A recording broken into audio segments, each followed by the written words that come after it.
దేవి అమ్మను చూసి ఎన్ని రోజులైంది? బాగున్నారమ్మా?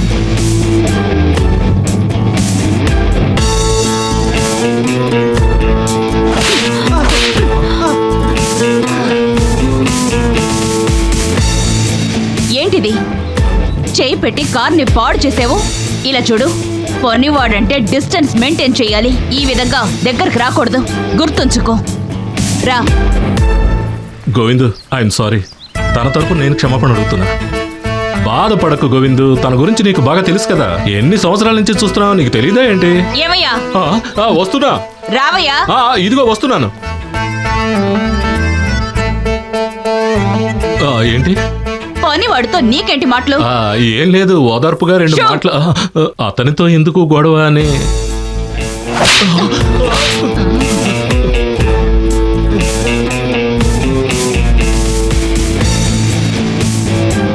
నేను మాట్లాడేటప్పుడు బజ్జి నువ్వు మాట్లాడకూడదన్నానుగా. ఇది నేను పుట్టిన ఇల్లు, ఇక్కడ నేను పెట్టిందే చట్టం. పుట్టినింట్లో మాత్రమేనా? మెట్టినింట అన్ని చోట్ల నీదే కదా చట్టం.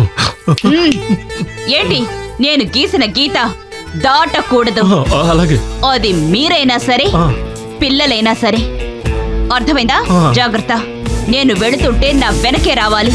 తిరిగి చూస్తే నా పక్కనే ఉండాలి. అర్థం చేసుకోనరా.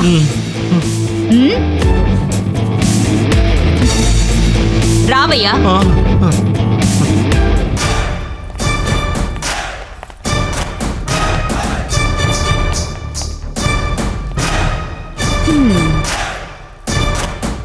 అక్క, రమ్మని పిలిస్తే తగ్గిపోతావా?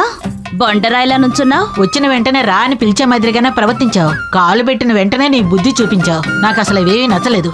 ఏ మగవాళ్ల ముందు తక్కువ కాకూడదనేగా నువ్వు పెళ్లి చేసుకోలేదు? నిందికి ఇది లాగుతుంది. ఆడవాళ్ల స్వేచ్ఛ గురించి పేజీలు పేజీలు మాట్లాడతావు.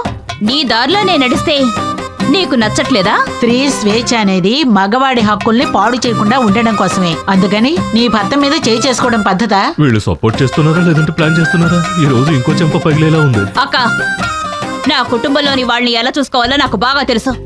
అదలా ఉంచు. వెంటనే రమ్మని అన్నయ్య ఫోన్ చేశాడే, ఏంటి విషయం? అంతా మంచి విషయమే. అరుణ్ పెళ్లి విషయం గురించే నిన్ను రమ్మని ఉంటారనుకుంటాను. నువ్వేమీ తెలిసినట్టు మాట్లాడుకో. పెళ్ళంటూ జరిగితే అది నీ కూతురుతోనే జరగాలి. నీ సపోర్ట్ ఉంటే నేను దేనైనా సాధిస్తాను. నా గురించి నీకు తెలుసుగా. బాగా తెలుసు. నా సపోర్ట్ నీకెప్పుడు ఉంటుంది. మామూలుగానే ఆడుతుంది. ఇప్పుడు వియ్యపురాలైతే గజ్జలు కొట్టుకుని మరీ ఆడుతుంది. నా సపోర్ట్ కావాలంట. ఏయ్, మీ అమ్మ వెళ్ళిన తర్వాతే నీకు మాట వచ్చిందా? నీకు అమ్మగా ఉండాల్సింది హాస్టల్ వార్డెన్లా బెదిరిస్తోంది. అల్లుడు గారు, మిమ్మల్ని చూస్తుంటే నాకు చాలా బాధగా ఉంది. మీ అక్క ఇంకా టెన్నిస్ ఆడుతూనే ఉందా? టెన్నిసే దానికి లైఫ్, అది ఎలా వదులుతుంది? Very good. ఆడపిల్లలంటే వేరే వనితలా ఉండాలి. త్వరగా వెళ్ళండి, లేకపోతే మళ్ళీ వచ్చి కొడుతుంది. వెళ్ళండి. భద్రకళ్ళి పెళ్ళాం, పిరికివాడు మొగుడు, వీళ్ళకి తోడు ఇద్దరు కూతుళ్ళు. ఇది ఒక కుటుంబం, దీనికి తోడు పెళ్ళొకటి.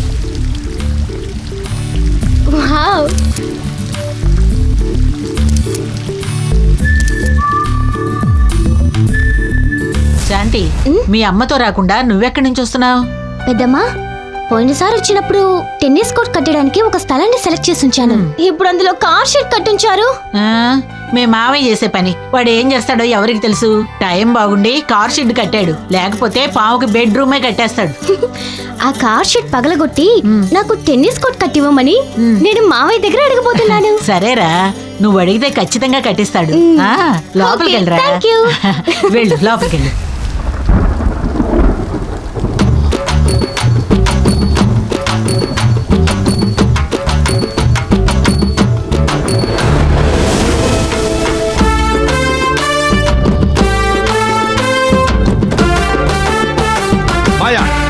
నేనేం చెప్పాను? నేను రాకముందే ఇంటి ముందు పెద్ద పెద్ద కట్అవుట్లు పెట్టమని చెప్పానా లేదా? సో సారీ నాన్న. ఏంటి సారీ? కట్అవుట్లు ఎందుకు పెడతారు? ప్రజలు చూస్తున్నప్పుడు నేను నిలబడినట్లుగా కట్అవుట్లు ఉంటే అందరి దృష్టి నా మీద ఉంటుంది. ప్రముఖ రాజకీయవేత్త ధర్మరాజు గారికి స్వాగతం స్వాగతం అని ఉండుంటే నేను ఇక్కడికి వచ్చే విషయం లోకల్లో ఉండే మా పార్టీ వాళ్ళకి తెలిసి ఉండేది. ఈ లోపు వాళ్ళు తరలి వచ్చి ఉండేవారు.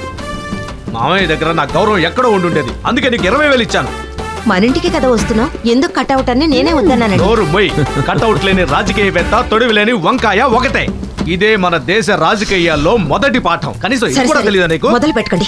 ఏయ్, అన్ని తెచ్చేసావా? రండి. అమ్మా నమస్కారం. నన్ను ఆశీర్వదించండి. నమస్కారం.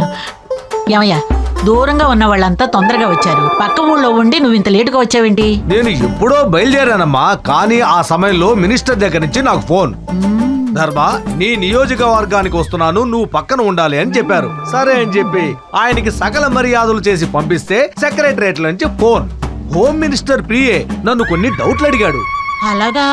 హ, అవన్నీ క్లియర్ చేసి వచ్చేసరికి లేట్ అయిపోయింది.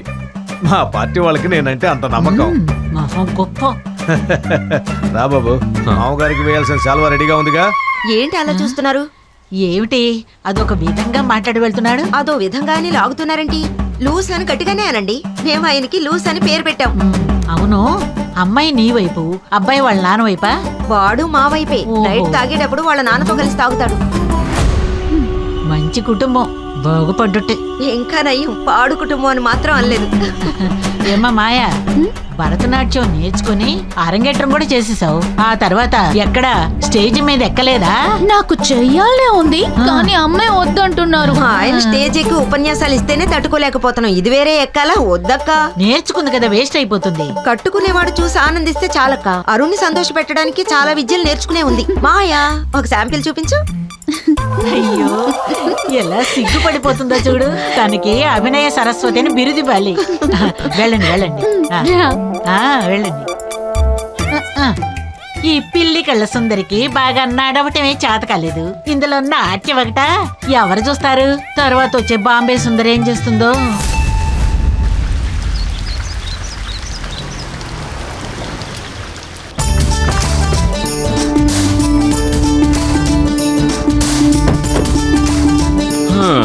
మీ అన్నయ్య ఇలా ఉన్నట్టుండి నన్ను రమ్మన్నందు వల్ల ఎన్నో ఫైనాన్షియల్ ట్రాన్సాక్షన్స్ ని, మేజర్ డీలింగ్స్ ని వదిలేసి వచ్చానో తెలుసా? దీనివల్ల నాకు ఎంతో లాస్. ఇదంతా నీ కోసమే. मालूम है, मुंबई में घर के सामने आकर सभी लोग पैसे मांगेंगे, इसलिए आप मेरे साथ आए हैं. ఏమన్నావు అర్థం కాలేదు. ముంబైలో అప్పుల వాళ్ళకి భయపడే కదా నాతో పాటు వచ్చింది. నువ్వు తెలుగు బాగానే మాట్లాడుతున్నావు కదా, అయితే మధ్యలో ఎందుకు ఈ హిందీ? ఈ విషయం వాళ్ళకి చెప్పానే అనుకో, నీ పరువే పోతుంది.